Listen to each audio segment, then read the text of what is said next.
La hipnosis clínica se trata de relajar conscientemente el cuerpo y la mente. La persona nunca pierde la conciencia, lo contrario, está hiperconsciente de sus procesos a nivel psíquico y físico. Entonces la persona llega a un estado de relajación tal que el cerebro deja de emitir un tipo de onda rápida, que como serían las ondas beta que estamos emitiendo ahora mismo. Cuando la persona se encuentra bajo esos estados, tiene un acceso más amplio a recuerdos, a circunstancias. Sobre todo por el tipo de hipnosis que yo hago, es un tipo de hipnosis en el que llevo a la persona a replantear lo que fue el significado que le dio a ciertos acontecimientos de los primeros años de su vida y que hoy en día reverberan en forma de patologías, trastornos de ansiedad, depresión, trastornos alimenticios del sueño, cualquier cosa.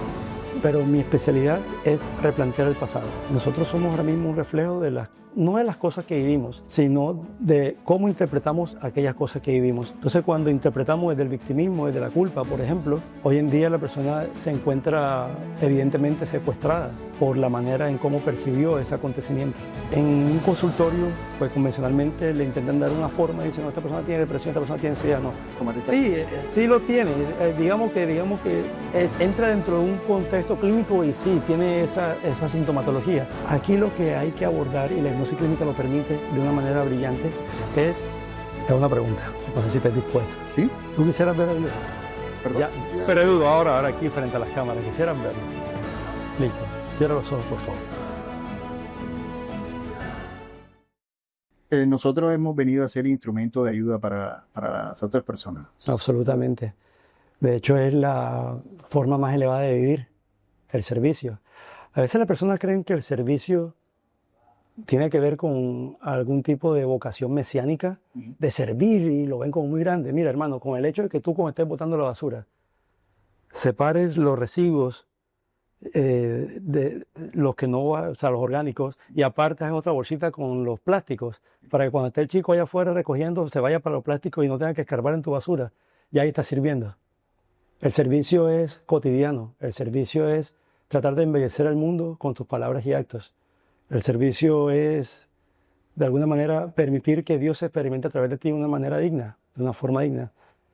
Y si nos vamos a un punto más amplio, si por ejemplo tú tienes la idea de crear este tipo de espacios para que las personas que la vayan a ver, uno o dos, se conecten con algo que aquí se pueda decir y las inspire a transformar algo de ellas, ya cumpliste tu propósito de servir.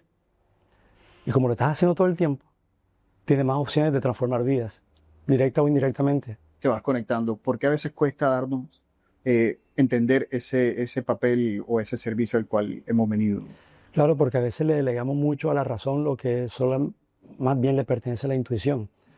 Cuando se trata de la razón, tú vas a querer conseguir un medio que según tú es el más eficaz y prometedor para ganarte la vida, por ejemplo. Entonces tú vas a querer tenerlo seguro, el empleo seguro, el entorno seguro, lo que te mantenga en una zona segura. Pero tu intuición te dice, ¿sabes qué? Yo quiero conseguir un par de cámaras, un par de luces, quiero entrevistar a gente que trabaja en el mejoramiento del ser físico, mental, como sea, y yo sé que de ahí voy a extraer cosas para mí que puedo ofrecer a otros. Eso más que todo fue una intuición, porque esto es un camino que si tú lo ves, no ofrece mucha garantía de un comienzo. Te garantiza más el hecho de dejar todo esto e irte a una empresa a trabajar y que mensualmente te paguen. Pero cuando se trata del servicio, es un llamado. Esto que tú estás haciendo es un llamado.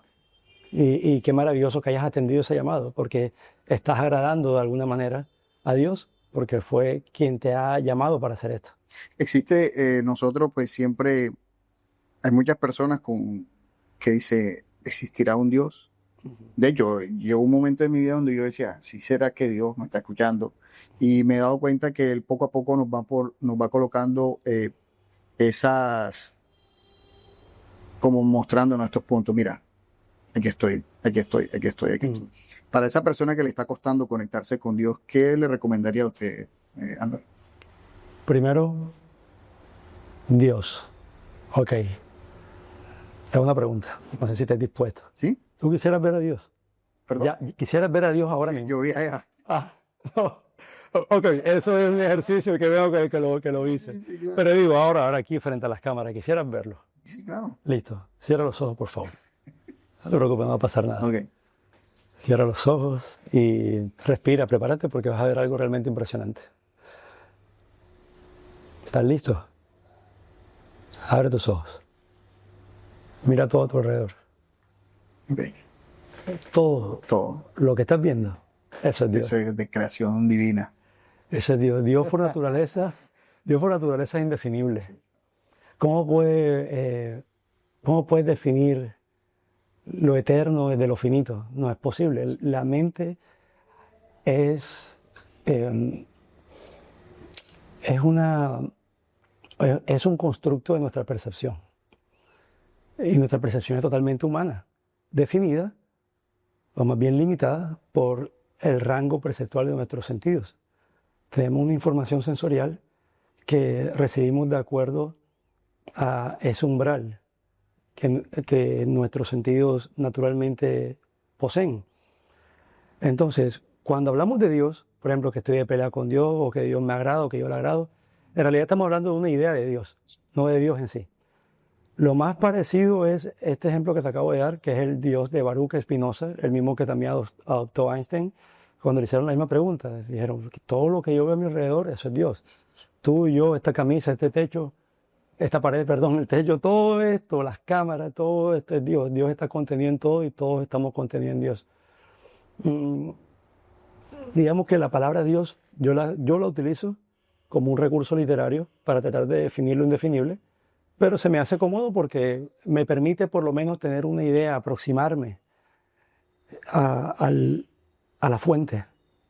No puedo definirla, soy un ser humano, pero sí puedo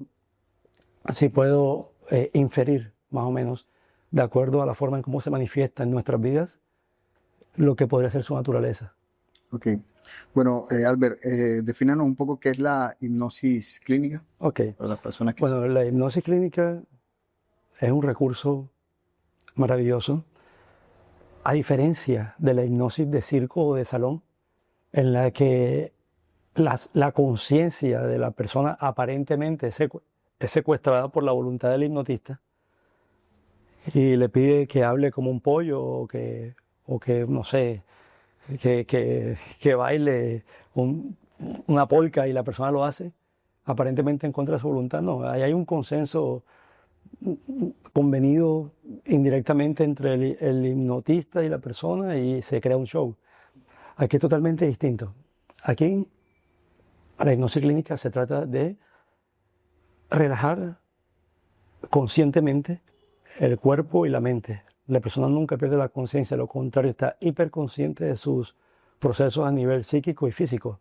Entonces, la persona llega a un estado de relajación tal que el cerebro deja de emitir un tipo de onda rápida, que como serían las ondas beta que estamos emitiendo ahora mismo, y ya entra más bien en un estado aún más inmersivo, que es esa producción de ondas alfa, que incluso pueden llegar a las ondas teta, que son ondas mucho más lentas, espaciadas. Cuando la persona se encuentra bajo esos estados, tiene un acceso más amplio a recuerdos, a circunstancias, sobre todo por el tipo de hipnosis que yo hago. Es un tipo de hipnosis en el que llevo a la persona a replantear lo que fue el significado que le dio a ciertos acontecimientos de los primeros años de su vida y que hoy en día reverberan en forma de patologías, trastornos de ansiedad, depresión, trastornos alimenticios del sueño, cualquier cosa. Entonces, hay hipnosis para muchas otras cosas también. Hay gente que usa hipnosis, terapeuta que usa hipnosis para trabajar fobias, para adelgazar. Pero mi especialidad es replantear el pasado, porque nosotros somos ahora mismo un reflejo no de las cosas que vivimos, sino de cómo interpretamos aquellas cosas que vivimos. Entonces, cuando interpretamos desde el victimismo, desde la culpa, por ejemplo, hoy en día la persona se encuentra evidentemente secuestrada por la manera en cómo percibió ese acontecimiento. Y en un consultorio, pues convencionalmente le intentan dar una forma, dicen, no, esta persona tiene depresión, esta persona tiene ansiedad, no. Sí, sí lo tiene. Digamos que entra dentro de un contexto clínico y sí, tiene esa sintomatología. Pero aquí lo que hay que abordar, y la hipnosis clínica lo permite de una manera brillante, es replantear el pasado. En el momento en que la persona se da cuenta que quien consideraba su victimario en realidad era una víctima que estaba pidiendo amor de manera disfuncional y que estaba proyectando su propio sufrimiento, la persona deja de verse como víctima, más bien ubica al victimario como víctima, ella se emancipa del dolor, libera al hermano de la culpa y aparece una nueva conciencia, un nuevo sistema de pensamiento que tumba años de interpretaciones disfuncionales, interpretaciones dolorosas, y la persona sana.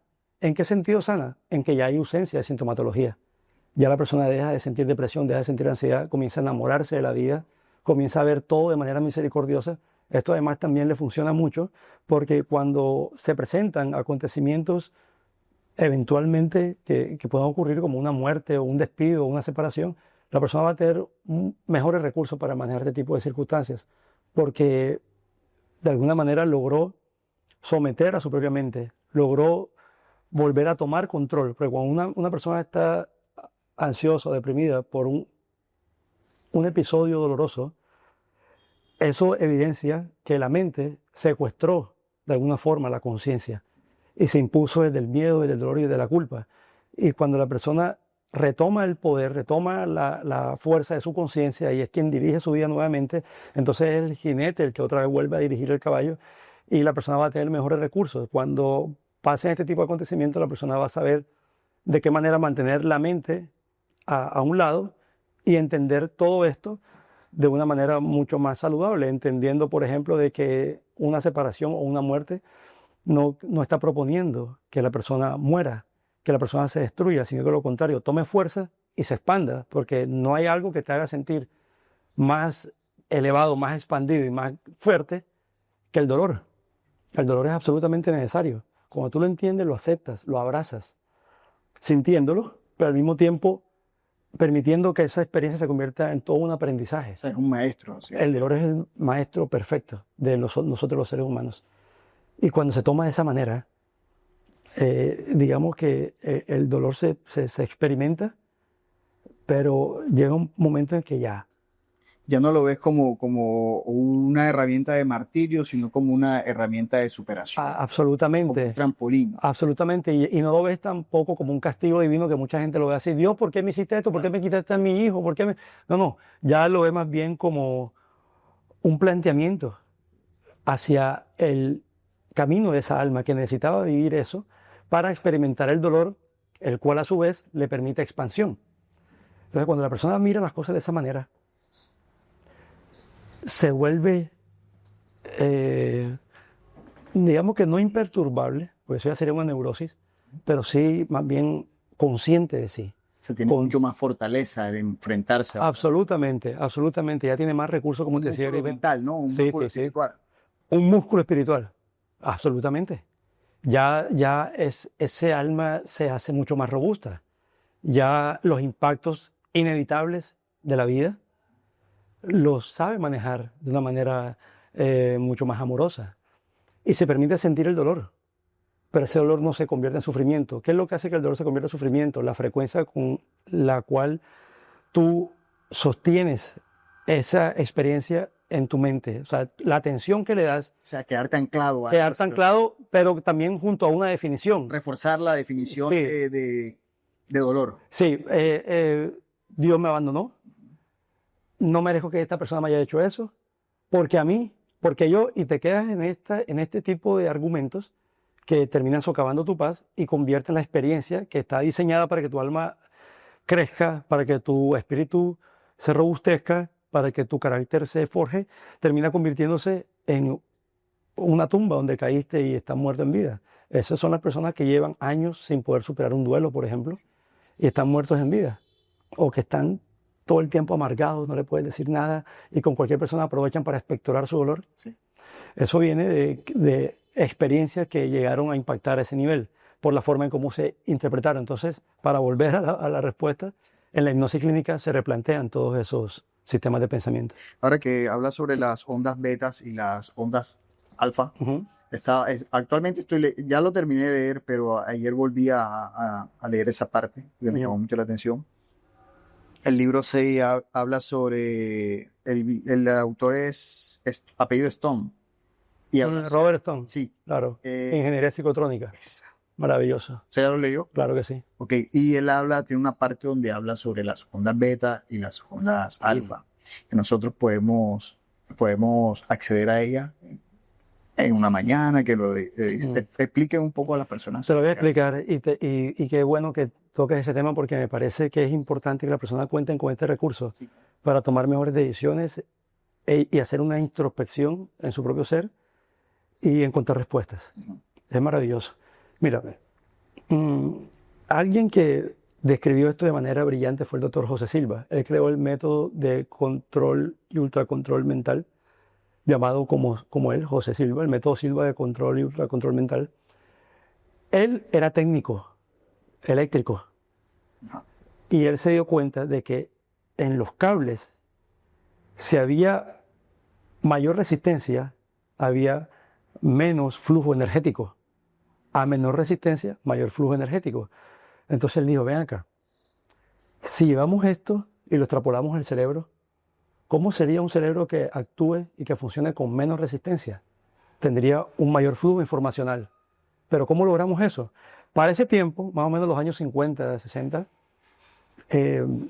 comenzó a propagarse este descubrimiento de la neurociencia respecto a los 4 diferentes niveles de ondas cerebrales, que ahora hay otros nuevos, pero en ese momento eran las ondas beta, las ondas alfa, las teta y la delta. Ahora están las ondas gamma también, que eso ya después te lo explico. En fin, las ondas beta, ahora mismo nosotros estamos fluctuando en ondas beta. Si tú observas un electroencefalograma, tú verías que nuestras ondas, si las colocan a medición, se verían así, picos corticos y muy rápidos, sucediéndose uno tras de otro. Esos son más o menos unos 14 a 21 ciclos por segundo. Están las ondas muy rápidas. En las ondas alfa ya son un poco más lentos. Sí. Son de 7 a 14 ciclos por segundo. Sí. Son mucho más altas. Sí, no tanto como las teta y las delta. Ya la teta ya es como entre 4 y 7 ciclos por segundo. Ya son más, ya un estado de sueño prácticamente. El estado alfa es limítrofe entre sueño y vigilia. Y ya las ondas delta, ya esas sí son bien largas y bien espaciadas, ya es sueño profundo. Entonces él dijo, ok, si nosotros tomamos un cerebro que ahora mismo está emitiendo ondas beta y por ende su resistencia está muy elevada y no va a poder tomar, digamos, decisiones más asertivas, incluso no va a poder llegar a terrenos interiores que están siendo inaccesibles precisamente por esa hiperactividad cerebral. Si tomamos ese cerebro y lo relajamos a partir de la respiración consciente, mindfulness, meditación, como le quieras llamar, el hecho es a través de la respiración relajar cuerpo y mente, el cerebro va a comenzar a emitir un tipo de ondas alfa, y si el ejercicio se hace constantemente y se crea una conciencia de interioridad mental, se puede llegar a las ondas teta manteniendo la conciencia. Digo, si se llega a ese nivel, la persona va a poder actuar mentalmente con menos resistencias, y comenzó a experimentar con sus hijos. Llevaba a sus hijos a un estado de relajación hasta el punto de emitir ondas alfa. Él no las observaba las ondas, pero por el tono muscular de sus hijos así en estado hipnótico, él ya sabía que había entrado en ese estado. Y estando en ese estado, le leía lecciones del colegio. Entonces los niños ahí recibían la información. Estaba mucho más fácil. Estaba mucho más fácil todo. Y una vez tuvo una experiencia con una de sus hijas. Él estaba haciendo preguntas para un examen, ella le respondía bajo esos estados, y él estuvo a punto de preguntarle cómo se llamaba el 16º presidente de los Estados Unidos, y antes de él decirle la pregunta, la chica respondió a Abraham Lincoln. O sea, ella tuvo la capacidad de sí, eso fue... como eso fue telepático prácticamente. Eso fue, ella accedió de manera telepáticamente al pensamiento que se anticipó a lo que iba a decir. Entonces él dijo, oye, ¿qué pasó aquí? Parece que esto no solamente funciona para optimizar los estados mentales, sino también parece que desarrolla la percepción extrasensorial. Y ahí comenzó todo un estudio que luego desembocó en las sincronicidades y un montón de portentos metafísicos que hoy en día siguen siendo objeto de estudio. Uno de los que los estudió fue precisamente Jacobo Greenberg, con la teoría sintérgica, donde él comenzó a tratar de medir la comunicación extrasensorial, es decir, a través de la conciencia, como un cerebro, una mente se conecta con la otra sin usar las vías ordinarias de comunicación del lenguaje. O sea, telepáticamente. Telepáticamente. Él empezó a estudiar la telepatía. Entonces, yo te recomiendo, y le recomiendo a los que están viendo también esta entrevista, a que apliquen esto a su vida. Reciben una noticia o quieren tomar una decisión. Con tu cerebro así tan agitado, no vas a tener la misma asertividad. Entonces terminas tomando la decisión y al día siguiente dices, ¿yo por qué hice eso? ¿Yo por qué le dije eso a esa persona? Todo el tiempo pasa. Entonces, antes de tomar la decisión, antes de decir lo que vas a decir, entra a tu cuarto, apaga las luces, pones una musiquita si quieres de fondo, entras en ese estado. Cuando tú sientas que ya te percatas de que hay una relajación física, mental, que ya hay un espacio cada vez más amplio entre el pensamiento y otro, entonces ahí te preguntas, ¿qué decisión debería tomar en esta situación? Silva fue mucho más lejos. Él dijo que no solamente te lo preguntes a ti, sino que se lo preguntes a la divinidad y permitas que Dios te dé la respuesta. Es un método maravilloso. Yo lo aplico en mi vida todo el tiempo y me ha resultado mucho y también se lo recomiendo a mis pacientes. ¿Cómo sería un método fácil? Irnos a un lugar espacioso, apagamos la luz, colocamos... Te voy a dar una técnica. Vas a ese lugar, que puede ser hasta el baño. Te encierras ahí con la luz apagada si tienes todo el espacio en tu casa ocupado. Y comienzas a reinhalar por la nariz y exhalas por la boca, por la nariz como tú quieras, con los ojos cerrados. Luego, algo que sirve mucho para esto es visualizar el número 50. Ya verás si le pones luces de neón, o como si estuviera escrito en la playa, en la arena de la playa, o como si estuviera escrito en nubes. De cualquier forma, imagínate el número 50, pero la imagen del número 50. Y luego comienza 49, 48, 47. Mañana voy a editar el video, no sé qué, se te va la concentración. Vuelves otra vez, lo intentas, 50, hasta cuando ya llegues 5, 4, 3, 2, 1. Cuando llegues a ese estado, primero que todo, para llegar del 50 al 1, sin haber tenido una interrupción, de haberte mantenido, quiere decir que ya has cumplido con el primer requisito, que es dominar el flujo de pensamientos. O sea, que haces varios intentos. Sí, haces varios intentos. Y recomiendo no frustrarse porque es frustrante. Tú crees que tú dices, yo, pues, contarle 50 me va a costar. Hermano, se te empieza a meter un pensamiento, luego otro. Es como si fuera una red invisible que atrapa pensamientos, te das cuenta. Pero cuando llegas al nivel 1, ahí dentro del método Silva esto se conoce como entrar a nivel. Cuando entras a nivel es cuando ya estás en un estado muy receptivo, mentalmente hablando, un estado muy receptivo en el que tú puedes desde visualizar, desde imaginar tu vida. Él propone que sea de aquí a 3 años, cómo te ves, ya con toda una compañía audiovisual, con un podcast con millones de seguidores, comienzas a visualizar eso que tú quieres para tu vida y que lo mereces, por supuesto, también, porque este tipo de espacios que crean este tipo de contenido me parecen muy valiosos. Entonces, ya cuando tienes ese estado, cuando entras en ese estado, son muchos los beneficios que puedes obtener. Entonces también puedes poner ahí, exponer el problema, que ahora mismo, que él no le llama problema, sino proyecto a resolver. O sea, la palabra problema él le quita. Le colocas proyecto. Esto es un proyecto a resolver, esto es un proyecto a resolver. Le das un significado nuevo a ese planteamiento negativo que tú te estás colocando. Sí, porque la palabra problema ya como que te aborda un poco y te plantea que es como una lucha. No. Un proyecto a resolver es con respecto, por ejemplo, a pagar el arriendo o a pagar algún compromiso o algún problema de salud, algún inconveniente de salud, algún estado de salud. Ya tú te vas haciendo consciente de tu verbo. Entonces, digamos, con respecto a lo del dinero que tienes que pagar, tú comienzas ahí a jugar con tu imaginación cuáles pueden ser las posibilidades para lograr pagarlo o para lograr sanar ese órgano que está molestándote un poco. Pero luego tú dices, al final tú dices, ahora le elevo este inconveniente, este proyecto a Dios para que Él sea quien se encargue. Y te pide que estés atento dentro de los 3 próximos días a que encuentres una respuesta aquí afuera que te puede llevar hacia la resolución de ese proyecto. Y mira que aquí es cuando surgen las grandes ideas. Cuando a la persona de repente le viene una idea de negocio o se le viene cualquier tipo de resolución con la cual no contaba. Claro, porque cuando está en ese estado tiene acceso a un reservorio infinito de creatividad.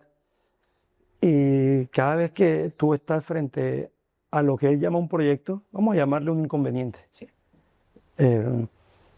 Si tú intentas abordar ese inconveniente con afán, con desesperación, con preocupación, lo que vas a hacer es exacerbar aún más esa preocupación, ese sufrimiento, esa no claridad.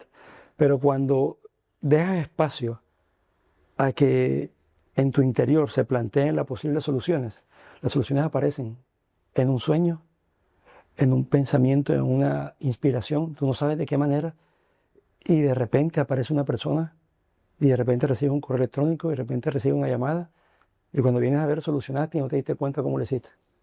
Todo también es parte, Albert, de la fe. O sea, parte de la fe también, Sí. que la persona tenga la convicción de que va a conseguir eso. Una persona, vamos a igualar fe y esperanza. ¿Por qué hago el cuestionamiento? Porque, por ejemplo, la persona tiene el deseo, ¿no? Ajá. Yo quiero conseguir esto, quiero tener esta empresa o quiero conseguir este trabajo o me quiero curar. Uh-huh. Pero en su conciencia la persona no se siente lo suficientemente apto para recibir ese beneficio, ¿no? Entonces la persona quiere conseguir el beneficio, pero puede que, ¿será que? Y si yo sí me merezco esto, o la persona duda de que sí se merece lo que puede llegar a obtener. Esa duda nunca va a dejar de estar. Uh-huh. En el judaísmo se conoce como el Satán, el oponente. Okay. Siempre va a haber esa voz que te va a hacer dudar, la esfinge que te va a persuadir de que te apartes de lo que mereces. Sí. Pero ahí es donde entra la fuerza del espíritu, que podría llamarse fe, esperanza. Claro, tú debes sentir de que lo que sea que se esté planteando en tu vida en ese momento, tú lo vas a resolver, tú lo vas a trascender y eso te va a enseñar, eso te va a hacer crecer. Tú debes tener la esperanza de que esto no lo estás haciendo por tu propia cuenta, que Dios, tus ángeles, tus espíritus aliados, como le quieras llamar, te están ayudando. Que hay un acompañamiento divino en tus asuntos. Cuando tú percibes las dificultades de la vida sintiéndote respaldado por el mismo Dios, o sea, ¿cómo podrías rendirte? ¿Cómo podrías ir al cuarto piso del vivo y suicidarte? No puedes. No puedes porque ya esto te blindó. Entonces la esperanza, la fe en lo divino es fundamental. Un chamán una vez me explicó que las personas que sufren de depresión son porque están desconectadas de la fuente, de Dios. Y eso lo he comprobado, hermano. 9 de 10 pacientes aquí, si es que no son 10 de 10, que han venido con depresión. Depresión que no encuentran nada, no encuentran su fuerza, no encuentran salida a nada. Cuando les indago sobre su relación con Dios, o no la tienen, o lo odian, o están totalmente desconectados. Mira tú, el poder divino. Cómo, claro, imagínate si tú te desconectas de la propia fuente que te creó y te sostiene, ¿cómo esperas vivir así? ¿Qué garantía vas a tener para enfrentar una situación como una muerte, un despido, un rompimiento? No tiene recursos. Es un poco complejo a veces escuchar a una persona que dice que no cree en Dios, ¿no? Y cierto, ¿no? sí, ¿no? Y son muchos, hermano. Claro. Son muchos, pero ¿sabes algo? Finalmente no está mal. De alguna forma, esa es la manera en cómo se están relacionando con la divinidad. Y vuelvo y te digo, no es con Dios con el que están de pelea, es con la idea que tienen de Dios. Y a cada persona le tocará por su propia cuenta replantearla. ¿Qué solución podemos encontrar por medio de la hipnosis clínica? Pongo el ejemplo que diste. esta profesora te dice que eres bruto. Sí. Tú, a partir de técnicas de inducción hipnótica, relajas tu cuerpo y tu mente al nivel de que indiscutiblemente estás ya produciendo ondas alfa. He visto algunas prácticas clínicas de hipnosis en las que este proceso lo suelen acelerar, no le dan el merecido tiempo que necesita para que la persona entre en esos estados. Yo me tomo entre 24 y 26 minutos, ya lo tengo muy preciso. Es un tiempo considerablemente amplio para lograr la relajación total, la apertura total, la disolución de las estructuras yoicas que pretenden mantener aislado el conflicto traumático de la conciencia, porque en el momento en que emerge y llega a la conciencia resulta perturbador. Entonces esas defensas están ahí fuertes, tratando de que el conflicto no emerja. Pero cuando se lleva a este estado de inducción hipnótica, estas defensas permean y permiten que el conflicto traumático aflore, con todos sus componentes aislados también. Entonces, estando ahí y tomando como ejemplo tu caso, volvemos al momento en que esa profesora te dijo eso. Y entonces comenzamos un diálogo. Yo te pregunto, ¿qué sientes en ese momento? Primero, vamos a recrear la escena. Era de día, qué tanto calor hacía, ¿te acuerdas de tu ropita, cómo la llevabas puesta? Todo comenzamos a recrear vívidamente, lo más vívido posible, el escenario. Luego te ubicas en el momento en que ella te dice eso y yo te pido que evoques, que intentes evocar la emoción que te generó el argumento que ella te dijo. Y luego, bajo ese estado, yo te digo, mira, ella te dijo eso, pero parece que no se trataría de ti. Eso más bien da la impresión de ser un ataque de parte de ella que está encubriendo un sufrimiento que ella ya traía ese día. Porque un niño que hace lo que tú hiciste en ese momento no va a ser reprendido de la misma manera por otros profesores. Estos profesores que lo corregirán con amor, otros con indiferencia, otros con agresión, como el caso de tu profesora.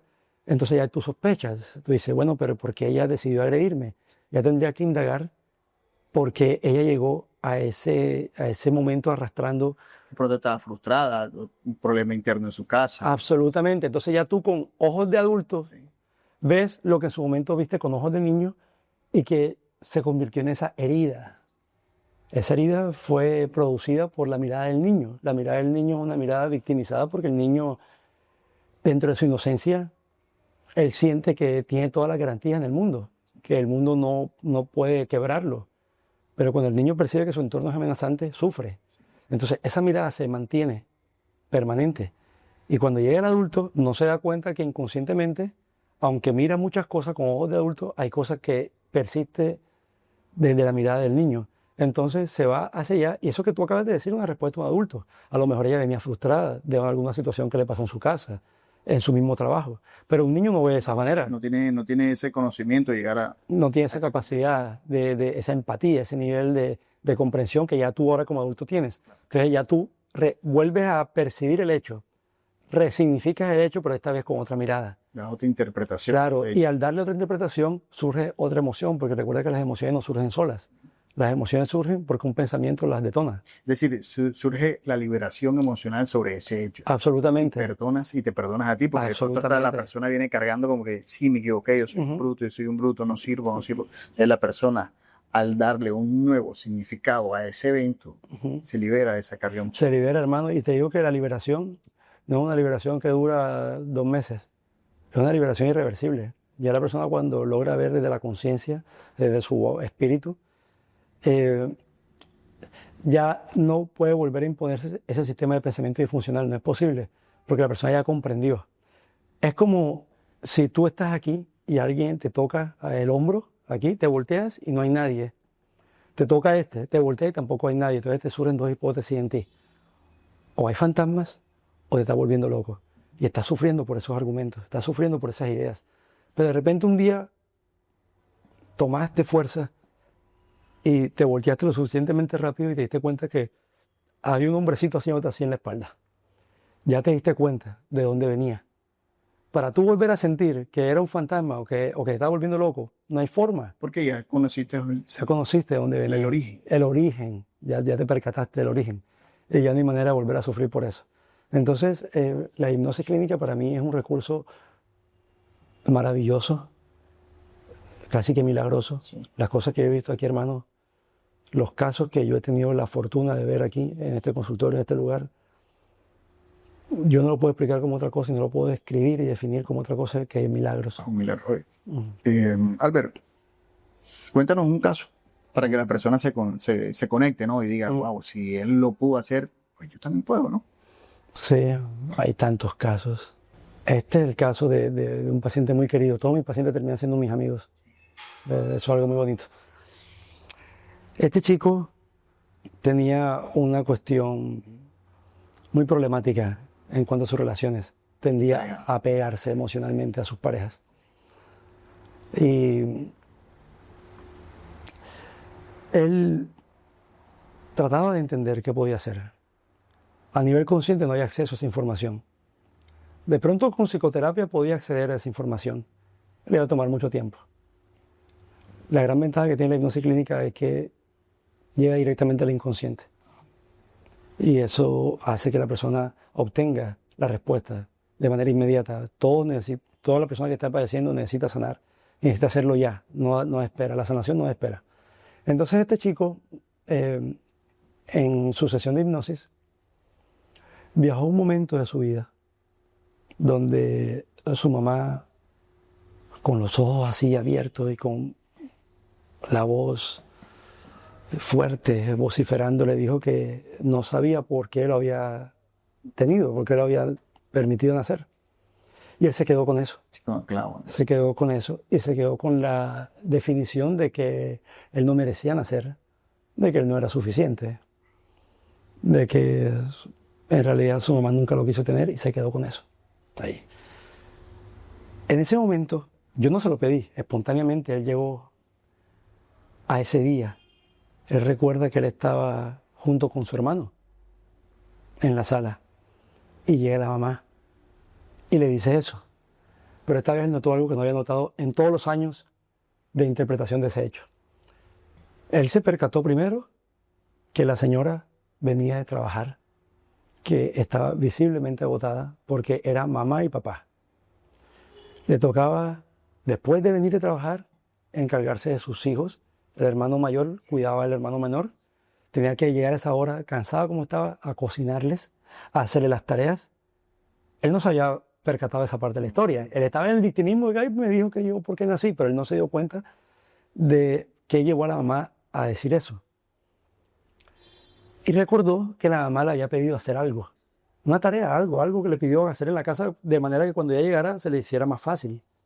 Y resulta que él como que se quedó jugando con el hermano y no hizo lo que debió hacer. Habían demandado. Y la mamá al ver eso tomó esa rabia y le dijo esa expresión, pero él se dio cuenta, y eso fue algo que conversamos, de que su mamá no le dijo eso por ser una mujer malvada, sino más bien por torpe. En su momento fue torpe. En su momento, digamos, no supo controlar. Su momento de frustración. Sí, no supo, como padre, de pronto. Sí, no supo controlar su ira, su frustración, y le dijo esto a su hijo. Pero él dijo, ven acá, pero es que esto no tiene sentido. Porque si mi mamá considerara que fue un error que haya nacido, ella no hiciera las cosas que hace por mí. Ella no se levantara todos los días a trabajar, ella no se esforzara por darme alimento y educación a mí y a mi hermano. Entonces había un contraste y algo ahí que no correspondía entre lo que la mamá le dijo y que aparentemente reflejaba una voluntad de ella de que no debió haber nacido, con los actos que ella todos los días hacía, que eran actos de completo amor hacia él y su hermano. En este caso se puede aplicar la frase un hecho habla más que mil palabras. Absolutamente, Él absolutamente. veía que su mamá con hecho le demostraba amor. Claro. Él estaba anclado a esa frase que Claro, él le dijo cuando le claro, pero él lo vio fue después de haberse percatado, porque toda la vida él estaba con ese resentimiento hacia su mamá y con una necesidad de apegarse hacia las mujeres. Cuando ese día terminamos la sesión, él terminó con un dolor de cabeza. Yo fui a comprarle una medicina, eso fue un martes santo, eso estaba todo cerrado. Y cuando regresé, él estaba con lágrimas hablando con su madre, que estaba en el exterior, hablando por teléfono con ella, aprovechó el estado para decirle que no, ni siquiera habló del hecho, sino para decirle que la amaba y que le pedía perdón por cualquier cosa y que también si ella sentía que había hecho algo malo, que también la perdonaba. Y fue un acto de emancipación muy hermoso. ¿Y el resultado después de esto? La sintomatología cae por su propio peso sin ningún esfuerzo. Emocionalmente él se pudo volver a... Claro que sí, a vincular de nuevo con otra chica, volvió a sufrir una separación, pero ya esta vez era como que le dolió. Es un ser humano, nunca le va a dejar de doler. Pero ya no tenía eso que tenía antes, de apegarse y aferrarse a esa mujer, claro, porque ya se dio cuenta que había un hombrecito tocándole ahí. Ya no era una cosa la otra. Ya no se trataba de que esa mujer se le robó todo su alma y su corazón cuando lo dejó, sino que él se quería aferrar a ella porque la mujer de su vida, su primera mujer, lo rechazó. Entonces él quería aferrarse a ella, a la novia. Pero era un conflicto inconsciente que estaba ahí. Cuando él se percató de ese conflicto inconsciente sin hacer ningún esfuerzo, porque eso es lo más sorprendente de todo esto, él prácticamente erosionó cualquier tipo de vínculo disfuncional. Que podía padecer en Claro, porque se dio cuenta de dónde venía todo. Y no volvió a padecer de esto. Okay, una persona, por ejemplo, en este caso, que tenga algún padecimiento con algún vicio, con alguna droga, con algún juego, con alguna adicción que se le pueda presentar a un ser humano, también puede, por medio de la hipnosis, Sí, claro. puede curarse. Claro, tengo varios casos así. Adicciones muy atípicas. Sí. Al juego, al sexo, algunos a las sustancias. Tiene que haber primero un requisito, un prerequisito, y es anhelo de cambio. La persona tiene que estar harta de lo que está pasando. La persona tiene que percatarse que está siendo harto de la situación. insensata. Tiene que estar harta de la situación. Tiene que ser consciente que está actuando con insensatez. Porque hay personas que están perdidas en el vicio del alcohol y lo celebran. Y no dejan de tomar. Como hay personas que dicen orgullosamente, lo escuché una vez a una persona diciendo que se masturbaba no sé cuántas veces al día y que se sentía feliz con eso. Hay nada, ni Dios puede hacer nada. Cuando la persona primero siente el hastío por lo que está haciendo, luego ese hastío viene un anhelo de transformarse. Ese es el prerequisito. Entonces viene aquí y nos damos cuenta que la conducta adictiva no tiene nada que ver con el objeto adictivo. O sea, el problema no era el alcohol, el problema no era la cocaína, el problema no era la pornografía, el problema no era el juego. El problema era el conflicto inconsciente que usaba esos elementos para matizar el sufrimiento. Entonces, volvemos a lo mismo. Vamos al conflicto inconsciente, que fue lo que pasó ahí. Entonces, en este paciente que yo te digo, él tenía un trastorno de ansiedad generalizado extremo. Tenía de 6 a 8 ataques de pánico al día, y eso ya es algo muy extremo. Pero hay otras personas que, en lugar de tener ansiedad, están consumiendo cocaína, o están en un casino jugando. O mirando pornografía. Claro, eso es la manera en cómo el inconsciente encubre un conflicto interno, claro, de ansiedad o lo que sea. Ok, una persona que tal vez diga, bueno, yo me da miedo, no quiero ir a una terapia por diferentes situaciones, ¿qué le recomendarías para que sobrelleve un trastorno de ansiedad que se le pueda presentar? No, si la persona no quiere ir, aquí hay muchas personas que me han dicho, mira que yo quiero que mi hijo o que mi hermano vaya a terapia, pero él no quiere. Mira, ni el mismo Dios puede hacer nada. La persona tiene que querer. Okay. La persona tiene que querer. En medio de su sufrimiento, en medio de su dolor, se filtra la voz de su conciencia, de su espíritu, y le dice, como dice el curso de milagros, tiene que haber otra manera de vivir, tiene que haber otra forma. Esto no es una manera digna de vivir. Yo no puedo seguir viviendo con ataques de pánico, yo no puedo seguir viviendo con depresión, yo no puedo seguir viviendo matándome con el alcohol o con el cigarrillo, con la cocaína, con la comida. Ya es hora de cambiar, pero eso tiene que venir de adentro. Si la persona está dispuesta a tomar el celular, a agendar una cita, luego bañarse, cambiarse, venir aquí, ya lo demás se da por sí solo. Porque ya la persona con la sola intención de transformar su vida, ya la transformó en un 50%. Ok, perfecto. Voy a plantear nuevamente la pregunta. ¿Qué técnica o ayuda le recomiendas a una persona que está viviendo un trastorno de ansiedad, tiene ansiedad, pero le da miedo ir a la consulta con un especialista que esté contigo o con cualquier otro, que tal vez no tiene la posibilidad económica de acceder a, porque cualquier evento se le puede estar presentando, o tal vez no tiene la disponibilidad económica o el tiempo? ¿qué recomendación le darías para que haga algo en el que tratar esa ansiedad y que no caiga, que quiere dejar el alcohol, por ejemplo? ¿Quiere dejar el alcohol o quiere dejar la droga o quiere dejar algún otro vicio, el juego? Dice, yo no quiero vivir así, pero ese evento o de pronto mi depresión me está llevando a que yo acceda a eso, de pronto un momento triste o estoy pasando algo y caigo otra vez en eso, pero no quiero seguir cayendo en eso. ¿Qué le recomienda para que haga? Bueno, lo primero es hacerla consciente que necesita un mínimo de esfuerzo inicial. O sea, digamos que el proceso de sanación que viene después no hay que hacer ningún esfuerzo, porque el solo hecho de percatarte de cuál era el conflicto que estaba provocando la sintomatología por sí sola cae. Pero el esfuerzo inicial es que hay que hacer algo. Listo, no tienes cómo ir a terapia, no tienes el dinero, no tienes el tiempo. Bueno, la otra opción que yo recomiendo es la biblioterapia, que es maravillosa. Coge un libro, métete en el libro, es un libro que yo te recomiende, por supuesto que lo tengo muy bien referenciados. Y yo te voy a decir, mira, tú te lees ese libro y tú te vas a dar cuenta que hay algo que va a conectar. Y hay algo que te va a ayudar muchísimo. ¿Cuál es el libro? Son varios, dependiendo del caso. Yo dependiendo del caso, pero los libros que yo recomiendo siempre y que ayudan a tantas personas en el mundo, no solamente a algún eventual paciente que yo pueda tener, son todos los libros que te ayudan a percatarte de que tu mente es una cosa y tu conciencia es otra. Cuando tú te das cuenta de que todo el padecimiento está en la mente, tú como conciencia puedes tomar control sobre el flujo de pensamientos que llegan, no intentando evitar que lleguen, porque eso provocaría un colapso a nivel psíquico, sino más bien siendo consciente de que como conciencia tú puedes permitir que tu mente plantee cualquier idea, pero tú tienes la autonomía y la libertad infinita de escoger qué tanto tiempo esa idea queda rondando en tu mente. Entonces tú la dejas pasar.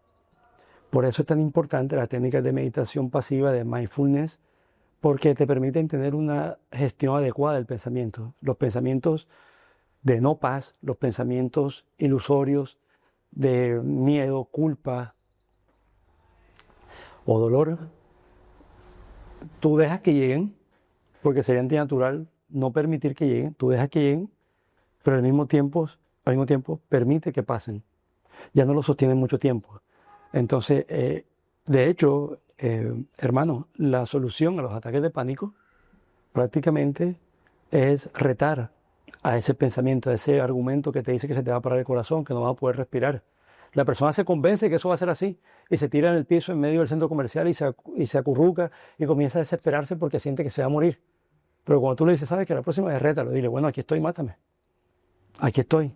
No va a pasar nada, te apuesto que no va a pasar nada. Leí el libro de Viktor Frankl que habla sobre el hombre en búsqueda de sentido y él cuando sale del campo de concentración comienza a aplicar la logoterapia con sus pacientes y algunos pacientes que llegaban con deseo de morir, deseo de suicidas o de no querer seguir haciendo lo que estaban haciendo. Él les decía, bueno, pues muérete.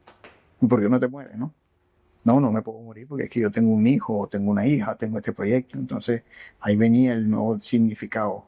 Ok, listo. Entonces por ese deseo que tú tienes de conseguir aquello o de seguir dándole una mejor vida a esa persona, aférrate a ese nuevo deseo y vas a ver que vas a encontrar un nuevo significado para tu vida. Claro, absolutamente. Eso vendría siendo una manera pues de nosotros.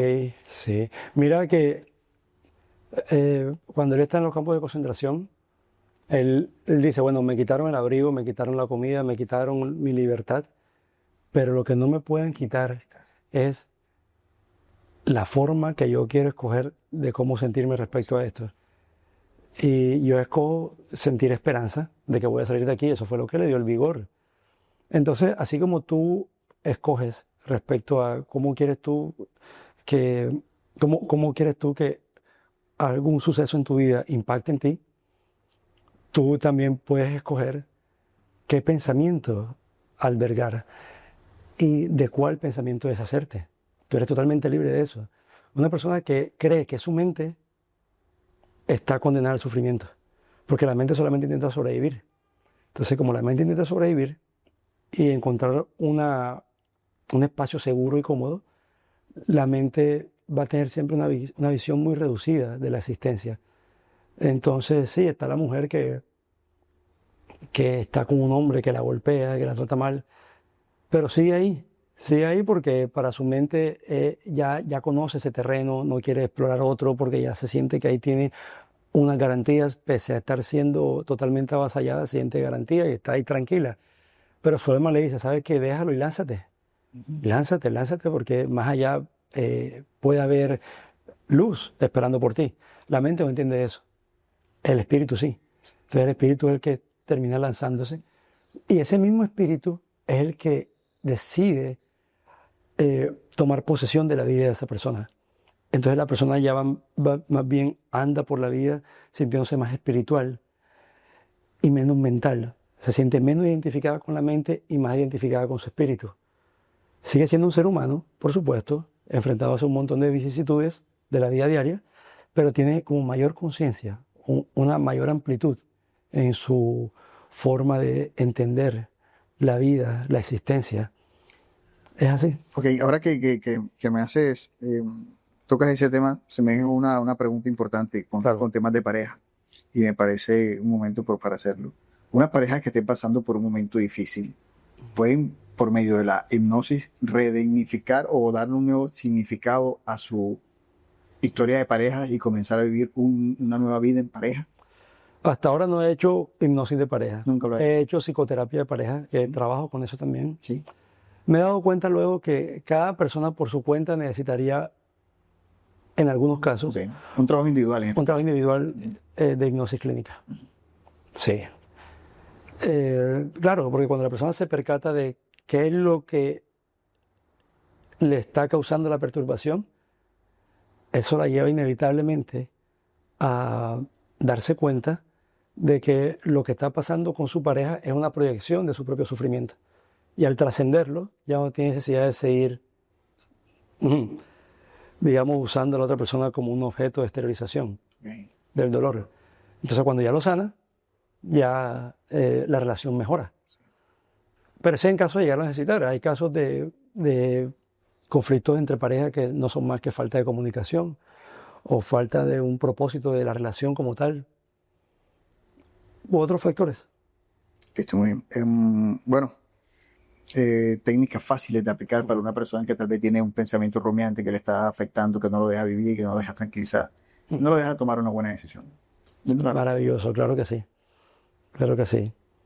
Bueno, inicialmente, percatarte de que eres un espíritu viviendo una experiencia terrenal. Tu alma ha escogido la mamá que tienes, la pareja que tienes, los hijos que tienes, para que se lleve a cabo el despliegue de un plan de perfeccionamiento de tu alma. Inicialmente, al entender eso así, te vas a dar cuenta que no hay ningún tipo de error, en el sentido de que no escogiste a esa persona por error, de que no te pasó eso por error. No, no hay una hoja de un árbol que no se mueva sin la voluntad de Dios y todo hace parte de un plan perfecto.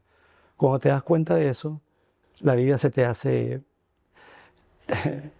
más llevadera. Ok. Luego ya viene ahora la parte donde la conciencia interactúa con un elemento mental, con la mente. Mantener la conciencia de que tú eres el espíritu que tiene una mente. Así como tú tienes una mano, tú tienes un pie, tú tienes un pelo, eso hace parte de ti, pero tú no eres el pelo, ni el pie, ni la mano. Hace parte de ti, la mente hace parte de ti. La mente es un dispositivo a tu servicio para interpretar y deformar la realidad incluso.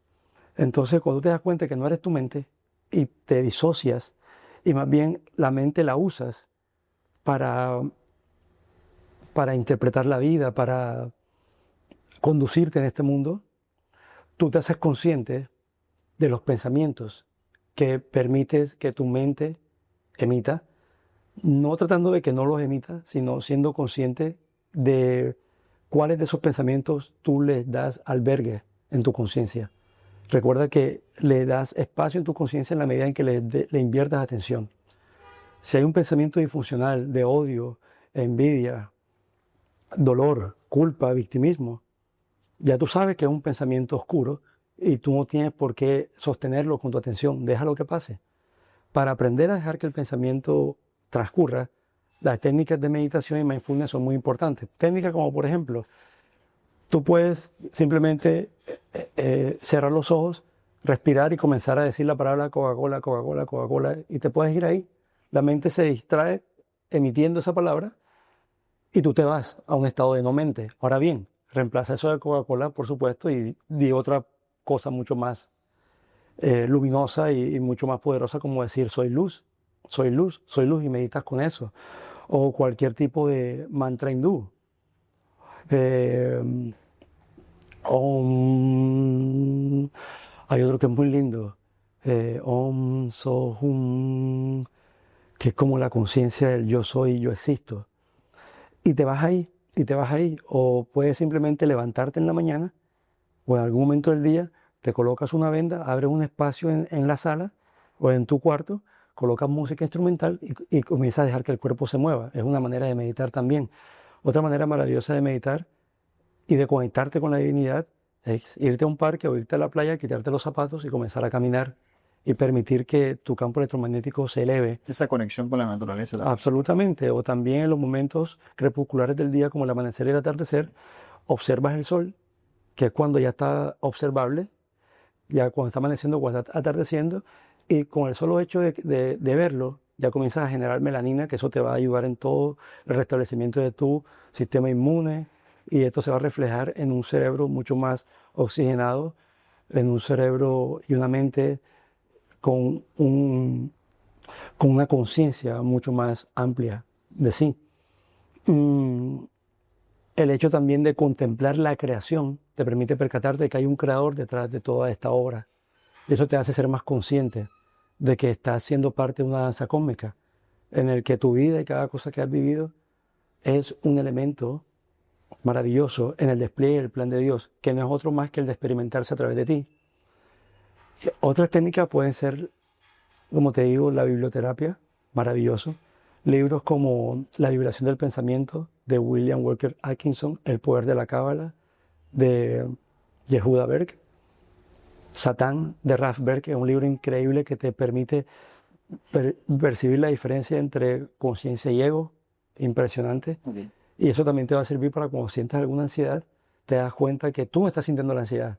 Es la mente la que está sintiendo la ansiedad con todo ese sistema de pensamiento disfuncional que está planteando. Pero no eres tú. Tú eres un ser perfecto, eterno e invulnerable. Esa es tu realidad. Esa es tu realidad. También depende también de la percepción que tiene la persona, ¿no? O sea, cómo me percibo. Si yo me percibo como un ser luminoso, como un ser... Absolutamente. Pero si me percibo como una persona que de pronto todo le va mal. O sea, todo es cuestión de percepción. Hermano, la realidad es producto de tu percepción. La realidad es un epifenómeno de tu percepción. De la manera en cómo percibes, así ves la vida y así la vives.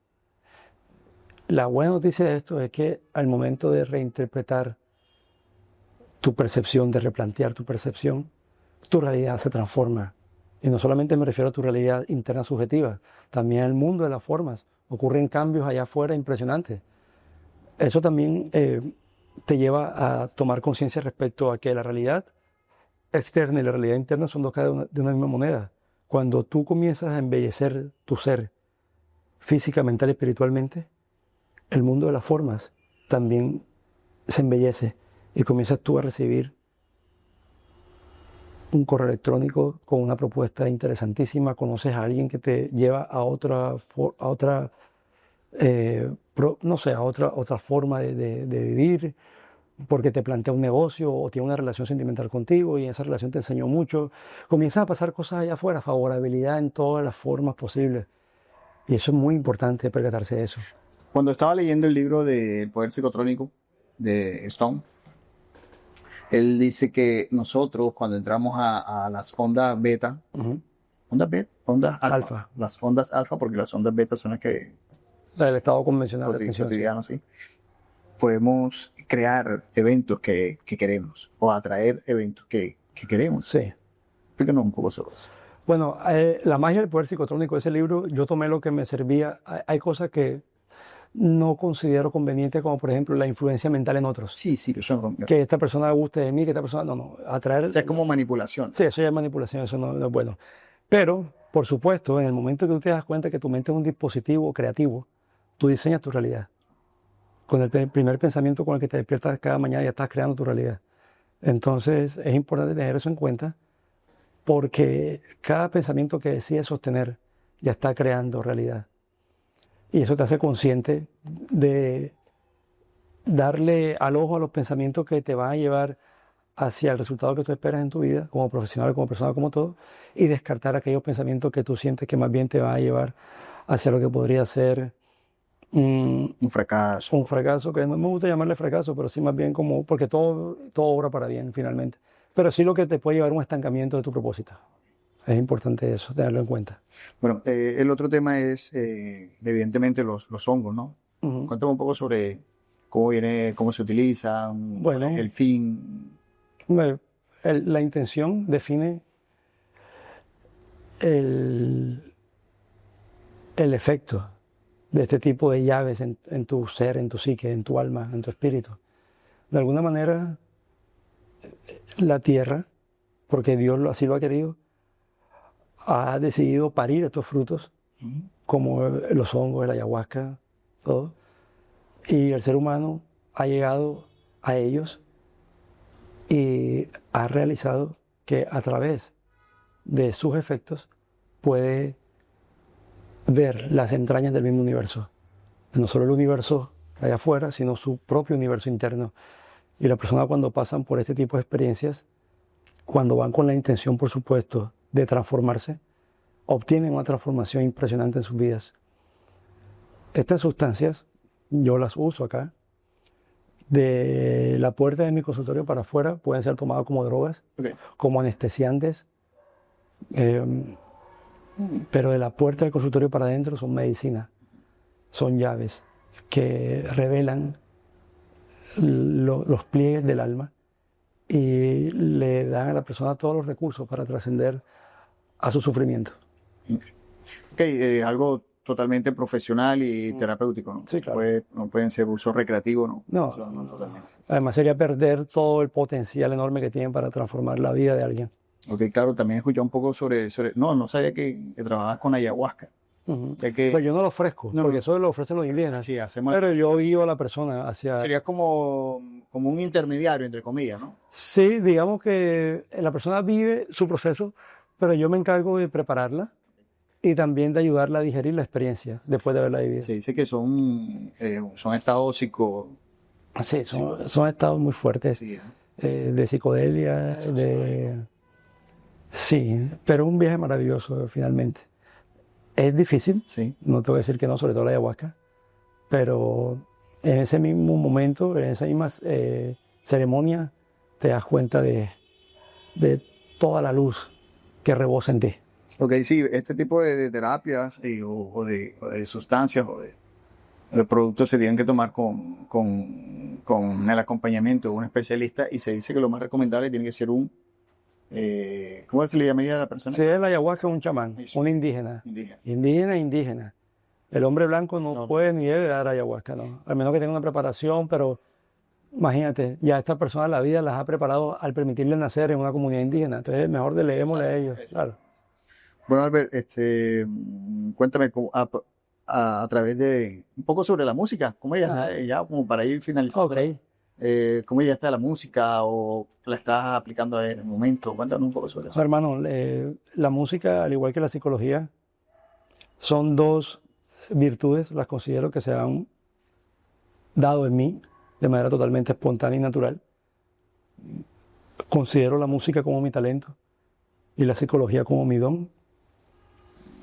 Pues desde muy niño siempre tuve la inquietud de hacer música y también siempre tuve la inquietud de escuchar a las personas, pero ya después a los 19 años fue que yo comencé a hacer música ya como tal, de tocar y eso. De lo contrario, todo el tiempo estuve en mi casa entre un piano que luego dejaba por ahí tirado y una pelota de básquetbol y un skateboard y un balón de fútbol y una batería. Pero ya a los 19 años ya como que se instaló lo que fue. Y también más o menos a esa edad, como a los 21 o 22, ya comencé con mi carrera de psicología. Después de haber intentado estudiar Derecho e ingresar a la base naval, finalmente opté por la psicología. Se me hacía muy fácil, se me hacía muy familiar, cada concepto, cada cosa. Fue una carrera que amé estudiar, amé cada proceso, cada enseñanza, cada... Lo lindo de estudiar psicología es que la aplicas en ti mismo inevitablemente. Sí. Entonces me ayudó mucho a verme a mí mismo y por supuesto todo esto me ha traído al servicio. Entonces es lindo, por ejemplo, como músico recibir aplausos, es lindo, pero no hay nada más gratificante que recibir el abrazo de alguien que siente gratitud por haber sanado su alma. Eso sí es algo que no lo comparo nunca. Ahora lo que estoy intentando hacer, sobre todo en este nuevo y poderoso 2025, es vincular. Ya lo he hecho antes, vincular las dos, eh, estos dos regalos que Dios me ha dado. Antes yo hacía musicoterapia, es maravilloso, pero ahora quiero que sea como una nueva forma de unirlas, es a través de la música electrónica, que ya de por sí contiene componentes hipnóticos. Te estaba comentando que cuando yo alguna vez escuché sobre la hipnosis ericksoniana, yo decía, pero ¿de qué se trata eso? ¿De qué trata? Y yo creé mentalmente, yo atraje a que estuviéramos aquí sentados, ¿no? Maravilloso. Entonces uno también tiene ese poder, ¿no? De el poder, y ese es el mismo poder de Dios, porque somos imagen y semejanza. Exactamente. Entonces, hay personas que tal vez desconocen de que tenemos ese poder. Claro. O desconfiamos de que ese poder lo podemos llegar a crear cosas mucho más grandes. Afortunadamente hoy son más los que se están dando cuenta de ese poder. Entonces, ¿cómo podemos maximizar ese poder? Brevemente explícanos, ¿cómo maximizamos ese poder? Primero, si tú no te reconoces como hijo de una fuente de poder infinito, ese poder está siendo subutilizado. Está ahí, pero está en potencia, está latente, no se ha hecho evidente, no ha tomado forma. Cuando tú te miras al espejo e intentas ver más allá del cuerpo y te das cuenta que eres una expresión de Dios a través de la cual Él se experimenta y que te ha dotado de ese mismo poder creativo, de que así como Dios en su pensamiento, en su mente, contiene todo el universo, así tú en tu mente contienes tu realidad y tú le das forma. Tú le das forma a tu realidad. Tus pensamientos, que son ondas, tienen la fuerza para convertirse en partículas, que ya son los acontecimientos, los sucesos. Entonces, cuando tú te das cuenta de que tu mente tiene el poder de deformar la realidad, ya tú lo usas a tu favor. De lo contrario, es como si no tuvieras ese poder, teniéndolo, pero al no reconocerlo es como si no lo tuvieras. Entonces, hay personas que siento que le delegan mucho a Dios. Dios mío, haz que pase esto, Dios mío, haz que pase lo otro. Espérate, ya Dios te dio un poder creativo. Más bien agradécele todos los días a Dios por haberte dado la vida y ese poder. Y sal tú a diseñar tu realidad. ¿Cómo la diseñas? Con los pensamientos. Cada cosa que piensas está creando realidad. Y eso también ocurre todo el tiempo de manera involuntaria. Cuando sueñas con alguien que no veías hace muchos años y a los 2 días lo ves saliendo del Mall Plaza, o alguien te habla de esa persona por Instagram, o lo viste pasando. Hermano, eso pasa todo el tiempo. Sí. Pero ¿qué viene luego? La final del Junior. Todo uno se lo olvida y se pierde el asombro. Pero espérate, tú no te diste cuenta de lo que acabó de pasar ahí. Algo que estaba aquí, que era tan tuyo, que era tan subjetivo, tan propio, logró exceder los confines de tu bóveda craneana, salió, viajó por el éter universal y se convirtió en una partícula y llegó la persona y la viste. Y tú dices, acá, yo diseñé esto. Yo lo creé, solamente que de manera involuntaria, no me percaté. Pero indiscutiblemente, si yo estoy viendo a este señor que no hace 17 años, después de haberlo soñado, que es algo tan mío, o después de haber pensado en él, ¿cómo puede ser posible algo así? No, eso es coincidencia. ¿Cómo? Ahora después de cámara te voy a comentar una institución. Perfecto. Bueno, me gustaría que hables sobre tus redes sociales, donde podemos encontrar en Barranquilla, en qué dirección estás ubicado, para que las personas que tengan algún interés de venir y tratarse con tus técnicas, claro, lo puedan. Bueno, en Instagram me encuentran como... Menos que ver la cámara, ¿no? Sí. Sí, bueno, en Instagram como Albert Pérez 777. Ese es mi Instagram personal. El Instagram de mi cuenta profesional es Albert Pérez-MindLab. Así está. Uso más bien Instagram, más que Facebook. Por ahí pueden agendar las citas. Mi consultorio está ubicado en la carrera 53, número 75-143, aquí en el barrio Alto Prado, justo al lado del mural del maestro Obregón, que es patrimonio, por cierto, de aquí de nuestra ciudad. Mi consultorio es un lugar único, hecho con, no diría que con mucho esfuerzo, sino más bien siguiendo lo que interpreto como la voluntad de Dios, que me dio este espacio para llevar a cabo el servicio de ofrecer sanación a las personas, no siendo yo un sanador, sino haciéndolas entender de que ellas tienen todo el potencial para sanarse a sí mismas. Eres un instrumento de Un sanación. instrumento de sanación más bien. Albert, quiero agradecerte por tu espacio, por tu tiempo, por darnos la confianza de poder compartir tu historia y sobre la técnica de la hipnosis, ¿no? Ujú. Esta terapia que puede ser usada para muchas cosas maravillosas en el ser humano. Claro que sí. Quiero agradecerte por el espacio de Misión de Líder y esperamos que nos puedas compartir. Si de pronto hay una posibilidad en un futuro, podamos tener otra charla. Absolutamente. De hecho, hago un spoiler aquí. Quisiera que ahorita cuando lance mi libro, que va a ser, con el favor de Dios, este mes, máximo el siguiente, quiero que tener la oportunidad de poder tener este espacio para hablar de él. Sería maravilloso. Y así como tú me das las gracias por este espacio, yo te doy a ti también las gracias por esta iniciativa maravillosa de aglutinar todas estas historias y que se conviertan en inspiración para quienes están viendo este podcast o esta entrevista. Ok, muchas gracias, Albert. Claro que sí, hermano. Maravilloso. Esto es Misión de Líder. Los invitamos a un nuevo programa. Muy poco tiempo estaremos lanzando el video de la entrevista con Albert y los invitamos para una nueva edición de Misión de Líder. Chao, que la pasen muy bien.